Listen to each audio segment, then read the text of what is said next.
Thank you. Morning, everybody.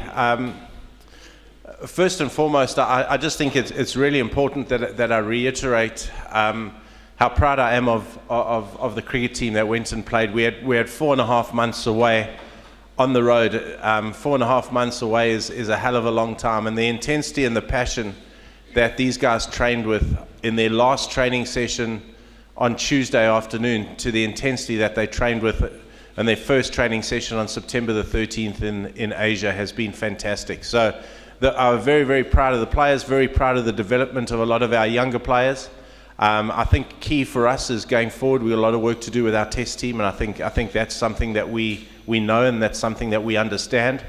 I don't think there's any coincidence that no Asian team has not won a test series in South Africa before. So we know we've got a lot of work to do with our test side. I think our white ball team is in pretty good shape. And I look at where our white ball team was 2 years ago as to where it is now. Certainly in terms of role clarity, in terms of skill sets that's required to win in all conditions, I think we're starting to make proper tracks there. So I was really disappointed, as were the boys. We were gutted that we didn't get over the line and win the one-day series. We thought we were as good as South Africa in those conditions. And I think, unfortunately, the 2020 series, if you're a neutral and you were just watching, there was some unbelievable cricket played there over those 3 games. And to lose at 2-1 was galling. But in terms of the quality of cricket and the development of our younger players, particularly in those foreign conditions, has been amazing. I think South Africa is the toughest place to bat. And to get a man of the series in ODI cricket, to see Babar Azam's development across all formats on this tour was simply amazing, and I think was something to behold. So I sit here, although we didn't get the results, I sit here incredibly proud of that, of our efforts in South Africa.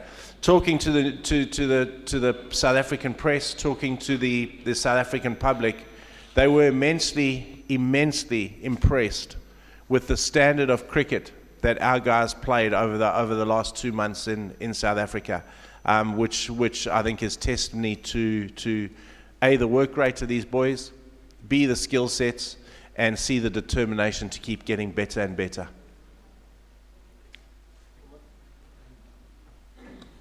Mickey, you have been building up for the World Cup for over a year and a half now. It seems like you know your 15 to 17 players, but PSL is coming up, and I'm not sure if you are going to resist the temptation of PSL or you're going to stick with the players you have. No, Umar, that's a very good question. Inzi and I have been on the same page for a long while here, and I'm going to be honest, because I told the boys in the dressing room the same thing the other night. I think we've probably got 19 players for 15 positions at the moment. Inzi and I are of exactly the same opinion that during the Australian series after the PSL always throws up one or two good individual performers.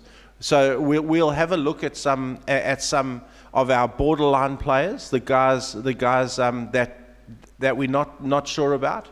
We'll have a look at them during the Australian series.